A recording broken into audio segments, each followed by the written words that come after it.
Hello student, chapter 10 walls tell story standard fifth EVS. इस video में हम chapter 10 पढ़ेंगे जो स्टैंडर्ड फिफ्थ का ईवीएस है, और यह वीडियो मेरा पार्ट 3 का है, इसलिए हम लोग पेज नंबर 92 से पढ़ेंगे। अगर आप मेरे चैनल पर नए हैं तो मेरे चैनल को सब्सक्राइब कीजिए। अगर वीडियो पसंद आए तो वीडियो को लाइक कीजिए। Let start the video from page number 92। Why this attacks, यानी ये सब अटैक क्यों। While we were all talking, जबकि हम सब बातें कर रहे थे, Shridhar called us to see a big gun cannon. तभी श्रीधार कहता है हम सबको कि देखो एक बड़ा सा कैनन गन, यानी बहुत बड़ी गन। वो हम लोग को कहता है देखने को। We run up the steps, और हम लोग तुरंत जल्दी से दौड़ के जाते हैं। तो शैलजा कहती है this must have been the sultan's big gun, ये जो बड़ा सा जो गन है वो जरूर सुल्तान का ही एक बड़ा गन होगा। तो दीदी तभी कहती हैं this was used by Aurangzeb, ये जो है ये गन जो है वो औरंगजेब के द्वारा यूज किया जाता था। His full army came with their guns and cannons to attack but they could not even enter the fort. जो उसकी जो आर्मी थी वो गन्स और कैनन के साथ आई थी अटैक करने के लिए यहाँ पे, लेकिन वो लोग फोर्ट यानी किले के अंदर घुस नहीं पाए। For 8 months they camped outside the fort, और वो 8 महीने कैंप यानी जो किला है उसके बाहर कैंप यानी टेंट गाड़ के उन्होंने रहे, कैंप करके रहे 8 महीने तक। तभी शैलजा कहती है why would the army come here all the ways from Delhi, यानी यहाँ पे आर्मी क्यों आई थी दिल्ली से, यानी दिल्ली से यहाँ पे आर्मी क्यों आए थे। तो दीदी कहती हैं इन दोज डेज, यानी उन दिनों में एम्पायर एंड किंग यानी सम्राट और जो राजा हैं प्ले सच ट्रिक्स, वो कुछ ट्रिक्स खेलते थे। They try to make smaller kingdom a part of their own kingdom, यानी वो एक छोटा सा राज्य बनाना चाहते हैं, मतलब वो एक छोटा सा राज्य बनाते थे। वो अपने ही राज्य में से, अपने ही बड़े राज्य में से वो छोटा सा राज्य बनाते थे। This was done something by relationship, sometime by flattery और even by marriage between two families. और ये सब कैसे होता था, तो दोस्ती यानी मित्रता में होता था, या कभी कभी धोखा दे के ये सब करते थे, या फिर कभी दो फैमिली के बीच में मैरिज यानी शादी करा के ये सब करते थे। And when nothing else work, जब कभी कुछ काम नहीं करता था, दे ऑल्सो अटैक देम, और तब वो वहाँ पे अटैक करते थे।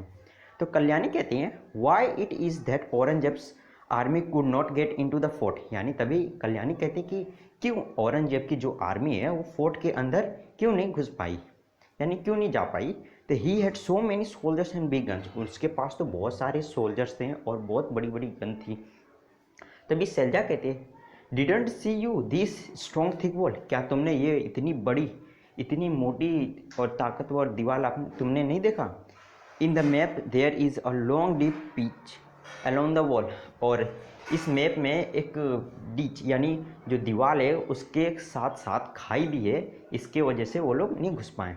How could the army enter, यानी आर्मी कैसे एंटर कर पाती, जब दीवार भी इतनी मोटी है और दीवार सटी हुई खाई भी है, तो आर्मी कैसे एंटर कर पाती। तो श्रीधार कहता है if the army try to come from one side, अगर आर्मी कोशिश करती है एक साइड से आने के लिए, then the soldier in the bastion would have see it from distance, जो सोल्जर जो बासन यानी जो बड़े बड़े पत्थर के जो हैं उसमें जो होल रहता है, जो उसमें जो सोल्जर्स हैं वो आर्मी को डिस्टेंस यानी दूरी पे से ही देख लेते हैं।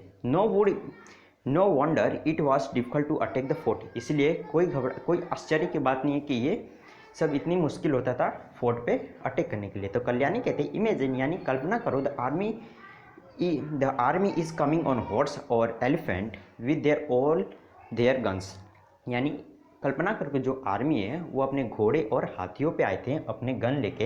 Here the sultan's army stand fully prepared, और यहाँ पे जो सुल्तान की जो आर्मी जो है वहाँ पे फुल्ली, और जो किले की में जो सुल्तान की आर्मी वो फुल्ली प्रिपेयर्ड यानी पूरी तरीके से तैयार। तो शैलजा कहती है oh no, how many peoples and soldier on both side must have been killed in all this fighting, यानी ये सब लड़ाई में जो दोनों साइड के जो सोल्जर्स हैं और जो पीपल्स हैं वो मतलब कितने मरते होंगे ये कहती है। तो why do peoples attack and have war, और पीपल क्यों अटैक यानी क्यों अटैक करते हैं और वार यानी लड़ाई क्यों करते हैं, वो कहती है शैलजा। तभी सिद्धार्थ कहता है guns and cannons are things of the past now, यानी जो गन्स और जो कैनन हैं वो जो चीज़ें हैं वो पास्ट यानी बीते हुए कल में ये सब यूज़ करते थे। But these days many countries have nuclear bombs, और आज के समय में जो बहुत सारी ऐसी कंट्री है जिनके पास न्यूक्लियर बॉम्ब है। A single bomb can cause so many destruction, एक छोटा सा बॉम्ब जो है वो बहुत सारा धमाका यानी बहुत सारा नष्ट कर सकता है। तो यहाँ पे आपको डिस्कस करना है, हैव रिसेंटली रीड और heard about any country attacking और going to war with another country. अभी आपने क्या सुना, अभी आपने पढ़ा और सुना कि कोई भी एक कंट्री है वो अटैकिंग यानी लड़ाई करती है और जाती है युद्ध करने के लिए दूसरे कंट्री के साथ। Find out what was the reason of this वार, और आपको ये पता लगाना है कि ये वार यानी ये युद्ध का क्या रीज़न हो सकता है। What kind of weapons were used in this वार, और किस तरीके के औजार इस युद्ध में इस्तेमाल किया गया था। तो what kinds of destruction was cause because of this, और इस कारण इसमें कौन कौन से तरीके के घटना हुए वो आपको बताना है। फाइंड आउट, पता लगाना है कि the big guns that Shridhar show was made of bronze, जो बड़ी सा जो गन है जो श्रीधार ने देखा वो ब्रॉन्ज से बना है। Tribal people have been using bronze to make many things since thousands of year, यानी हजारों साल पहले जो ट्राइबल जो आदिवासी जो लोग होते थे वो ब्रॉन्ज का यूज़ करते थे बहुत सारी अलग अलग चीज़ बनाने के लिए। On wondering how they took out coppers and tin from the deep mines, और वो वॉन्डरिंग यानी घूमते घूमते वो लोग कैसे टुक आउट यानी फाइंड आउट कॉपर्स और जो टिन है वो बड़े बड़े गहरे गहरे माइंस यानी खानों में से वो लोग कैसे कॉपर और टिन का फाइंड आउट किए।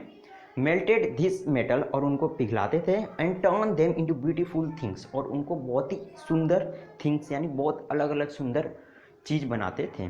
Find out from your elders about some of things made from bronze that was और are still used in your home. अपने एल्डर्स यानी अपने बड़ों से पता लगाना है कि कौन कौन सी जो चीज़ हैं वो ब्रॉन्ज से बनी है, और आपके घर में कौन कौन सी चीज़ जो है अभी भी हैं वो ब्रॉन्ज से बने हुए आपको पता लगाना है। From its colour try to identify which made from copper, which was brass and which from bronze, और उसके कलर से आपको पता लगाना है कि कौन सा कॉपर से बना है, कौन सा ब्रास से बना है और कौन सा ब्रॉन्ज से। यहाँ पे नीचे है when there was no telephone, यानी जब टेलीफोन नहीं था तो दीदी asked us to wait at a king's place, यानी दीदी हम लोग को कहीं कि मुझे तुम किंग यानी राजा के प्लेस में तुम मुझे इंतज़ार करो। He self went to French दरवाज़ा, और वो खुद से फ्रेंच दरवाज़ा गए। A while later we heard Didi's voice, और कुछ समय के बाद हमने दीदी का वॉइस सुने कि अलर्ट आई एम सुल्तान अबुल हसन, यानी सावधान मैं सुल्तान अबुल हसन हूँ। I am very fond of music and Kuchipudi dance, और मैं काफ़ी फॉन्ड यानी मैं काफ़ी प्रिय है मुझे म्यूज़िक और कुचिपुड़ी डांस मुझे काफ़ी अच्छा लगता है। वी ऑल लाफ्ड, और हम सब हंस पड़े। We were surprised how didi voice could be heard from so far, यानी हम लोग सरप्राइज हो गए कि दीदी का जो आवाज़ है वो इतना दूर से कैसे सुनाई दे रहा है। तो सी लेटर टोल्ड अस, फिर वो बाद में हमें बताई कि that if you stand at France दरवाज़ा whatever you speak can be heard at King's Place, अगर तुम फ्रांस दरवाज़ा पे अगर आप खड़े हो, अगर जो कुछ भी आप बोलोगे वो किंग के प्लेस में सुनाई देगा। तो इस वीडियो में यहीं तक, हम नेक्स्ट पार्ट में पढ़ेंगे। अगर मेरा वीडियो पसंद आया तो मेरे वीडियो को लाइक कीजिए, चैनल को सब्सक्राइब कीजिए, और मेरे सारे पार्ट्स के वीडियो अगर आपको देखना है तो डिस्क्रिप्शन बॉक्स में सारे पार्ट के वीडियो के लिंक आपको मिल जाएंगे, आप वहाँ से जाके देख सकते हैं। थैंक्स फॉर वॉचिंग, मिलते हैं नेक्स्ट वीडियो में।